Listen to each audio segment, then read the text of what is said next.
For the past 5 years, I have shared my life with an individual whom I will refer to as Casey. We are both in our early 30s, each having reached the age of 31. Our relationship has been built upon trust, shared dreams, and countless moments that felt like they would last forever. However, everything changed one seemingly ordinary day when my world came crashing down.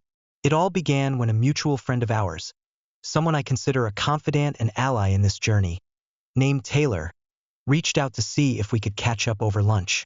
I had mentioned that Casey was at work, buried under the obligations of her job, and suggested that Taylor bring her partner along. After all, it had been quite a while since we had all gathered together. The restaurant we chose had a warm ambience that welcomed laughter and conversation, a perfect backdrop for reconnecting with friends. We sat down at a cozy table, and as we chatted about life, shared memories, and our aspirations, I was oblivious to the storm that was brewing just beneath the surface. As our lunch came to a close, Taylor unexpectedly pulled me aside. I assumed this conversation would be filled with the joyous recounting of old memories or perhaps plans for our next gathering. Instead, I was met with a revelation that would shake the very foundations of my existence. In a hushed tone, she shared the heartbreaking news. Casey had been unfaithful for several months. I felt as if the air had been sucked from the room. Taylor explained that she had recently learned of this betrayal after being informed by another source. Apparently, she had noticed a surge of messages from a specific guy to Casey's phone, and her instincts, which had always been sharp, told her something was off. Taylor's next words were like daggers to my heart. She had confronted Casey and issued an ultimatum. Either come clean about the affair or she would disclose the truth to me herself. It was in that moment that I realized the depths of deception I had been living in. Taylor revealed that Casey had allegedly expressed intentions to leave me for this other man. A flood of emotions washed over me. Confusion, rage, sadness, and a desperate need for answers. That night, I confronted Casey face to face, my heart racing as I trembled in anticipation of her response. As I shared what Taylor had disclosed, Casey's initial reaction was one of fury. She vehemently insisted that Taylor was fabricating lies, weaving a web of deceit against her for reasons I could not comprehend. In a twisted turn of events, Casey offered to allow me to sift through her phone, perhaps believing that this would somehow absolve her from the accusations being hurled at her. To add to the surreal nature of the situation, she resorted to suggesting that maybe I was the one betraying her. The accusation felt like a slap in the face, ridiculous and absurd given the circumstances. In that charged moment, I reminded her of Taylor's steadfast loyalty. Taylor had always been a good friend to both of us, and it was inconceivable that she would lie to hurt me. I could see the anger in Casey's eyes intensifying. It was a confrontation fueled by fear and desperation. She claimed that Taylor had feelings for me and suggested I harbored some secret desire for her as well. Nothing felt real anymore. The argument escalated, swirling around us like a violent storm. Eventually, overwhelmed by the escalating tension, Casey declared that she needed space. She gathered a few things and left for her family's house. I was left standing there, breathless and shaken, trying to process everything. Later that evening, I texted her, hoping to confirm that she had arrived safely. Moments turned into hours, but there was no response. I picked up my phone again, dialing her number, my heart pounding with anxiety, but the line was met with silence. Call after call went unanswered, leaving me in an agonizing limbo of uncertainty. Each ring seemed to echo my feelings of betrayal, confusion, and loneliness. Thoughts raced through my mind like a darting bird, flitting from one terrifying possibility to another. How could this have happened? Was this the end of our love story? Or was there a way to salvage what had been broken? In what began as a simple lunch gathering to reconnect with a friend, I had suddenly found myself thrust into a whirlwind of emotions that I had never expected to face. Now, every minute felt drawn out, filled with a weight that seemed to settle heavily on my shoulders. I reached out to friends, shared my heartache, and sought solace in those who knew me best. As night fell, casting shadows in the corners of my room, I felt an unsettling sense of isolation. The life I had built with Casey, filled with dreams and laughter, now seemed a distant memory, overshadowed by betrayal and doubt. I couldn't help but wonder how I would move forward from this moment, and if the love I had once cherished could somehow endure. I had been feeling increasingly anxious, so I picked up the phone and called her mother. The moment I dialed, a knot tightened in my stomach. Her mother answered groggily, but the expression in her voice shifted sharply when she realized that Casey was missing. The sense of urgency was palpable. I could hear the concern layering itself over her words as she asked me for details. I felt a mix of guilt and frustration. Why was I in this position at all? The following morning, Casey finally got back to us, and her confession hung heavy in the air like a dark storm cloud. As she sat in front of me, there was a weight to the silence that lingered between us before she finally spoke. She told me that she had been unfaithful, succumbing to temptations presented by a man she had met months earlier after he had pulled her over in what she described as a harmless encounter. My heart plummeted.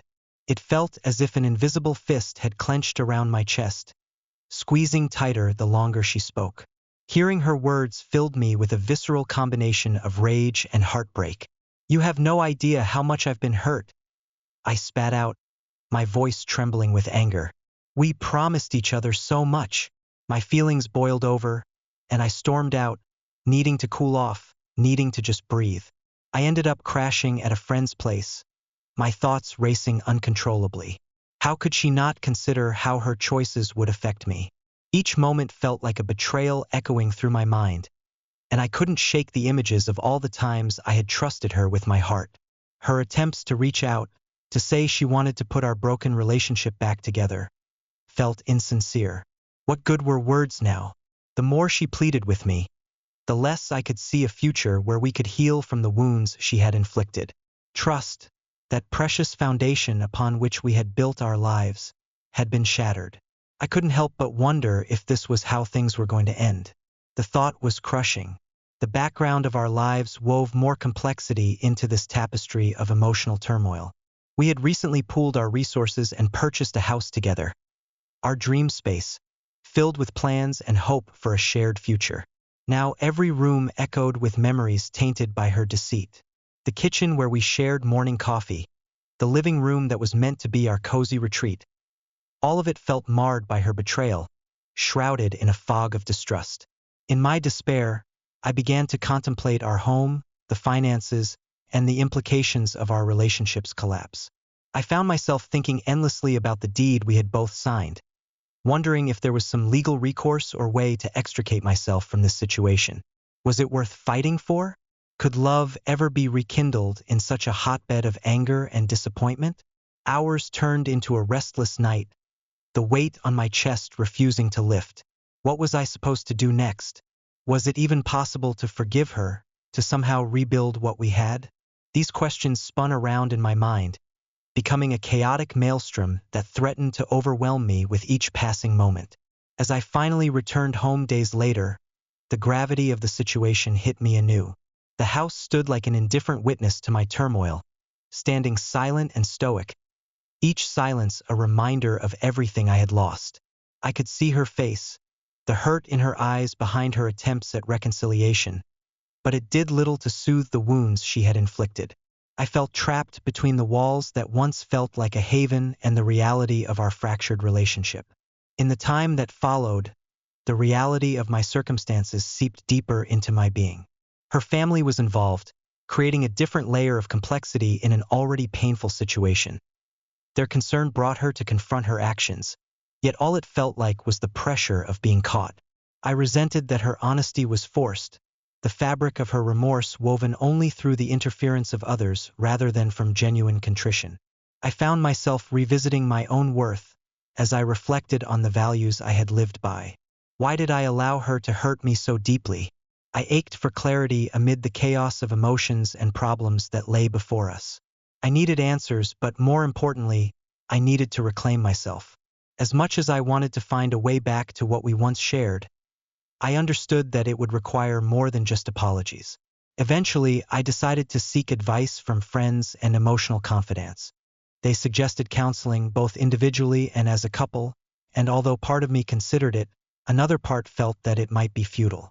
How could I share my hope for healing when the trust that bound us was already in tatters? As we navigated our day-to-day routines filled with uncomfortable silences and unspoken words, I wondered how long I could go on like this. The question hung heavily in the air. What would be the end of this story? The uncertainty was overwhelming. The love I once felt was a distant echo now, replaced by a sting of betrayal. Would there be resolution? Would I resurrect hope in a relationship that now felt like a shadow of its former self? These questions lingered, grasping for answers in the twilight of what once was the house, which was only marginally more expensive than our previous dwelling, was now weighing heavily on my mind. It was an intriguing yet daunting place, filled with memories that I was determined to leave behind. I had conducted a bit of background research on the person I suspected was involved with my ex, and the findings were puzzling. He's just 27, yet his online presence is mostly shrouded in privacy. It's a curious phenomenon, one that has actually left me itching to know more about him. However, I'm not here to stir up animosity. It's been a tumultuous time, and I genuinely wish for the best outcome, even if it's hard to see that right now. I would like to clarify that this isn't meant to be a commentary against law enforcement. I merely prefer to keep that subject off the table. My goal is not to escalate matters further, but rather to navigate this emotional labyrinth with some semblance of dignity and grace. Selling the house feels like the only viable option for me now. Each corner of that place is filled with echoes of laughter and, more painfully, fragments of a love that has all but crumbled. It's like a ghost of what used to be, and I know in my heart that clinging to it would only serve to remind me of her in ways that are not conducive to healing. In truth, both of us stand at a precipice. We can neither fully buy the other out of the agreement nor erase the shared memories that haunt the walls. My feelings towards her still flicker like a candle in a dark room, but they are tainted by an insurmountable breach of trust.